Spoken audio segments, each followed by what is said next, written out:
Hello everyone, welcome to our channel. Telugu రాష్ట్రాల్లో మారినటువంటి వాతావరణ పరిస్థితులు, కొన్ని జిల్లాల్లో రానున్నటువంటి 3 రోజుల్లో కురనున్నటువంటి వర్షాలు, అండమాన్లో ఏర్పడినటువంటి అల్పపీడన ద్రోణి వివరాల్లోకి వెళ్దాం. వాతావరణ పరిస్థితులను తెలుసుకుందాం.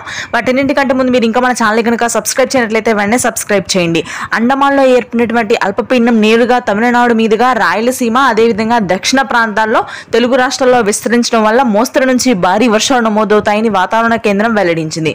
ఇప్పటికే డెఫిషియన్సీ అత్యధికంగా ఉన్నటువంటి నెల్లూరు, ప్రకాశం జిల్లాలో భారీ వర్షాలు నమోదు కానున్నాయి.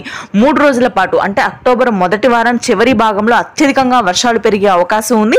ఆ తరువాత రాయలసీమలోని అనంతపురం, పుట్టపర్తి, సత్యసాయి, చిత్తూరు, కడప ప్రాంతాల్లో కూడా భారీ వర్షాలు నమోదవుతాయి. ఈ వర్షాలు 4-5 రోజుల పాటు కొనసాగే అవకాశాలు ఉన్నాయి. నేరుగా మనకి మధ్యాంధ్ర జిల్లాల్లో కూడా కొంతమేర ఉష్ణోగ్రతలు తగ్గి చిరుజల్లు మాత్రం వ్యాపించే అవకాశం ఉంది. భారీ వర్షాలు నమోదు కానప్పటికీ కృష్ణా, గుంటూరు, కోనసీమ ప్రాంతాల్లో తేలికపాటి జల్లులు ఉంటాయి. రాయలసీమ నుంచి నేరుగా దక్షిణ తెలంగాణ జిల్లాలు మహబూబ్ నగర్, గద్వాల్, కరీంనగర్, వరంగల్, వనపర్తి, ఆసిఫాబాద్, నల్గొండ ప్రాంతాల్లో మోస్తరు వర్షాలు నమోదవుతాయి. హైదరాబాద్ లో పొడి వాతావరణం ఉంటుంది. అక్కడక్కడ తేలికపాటి జల్లులు మాత్రం నమోదవుతాయి.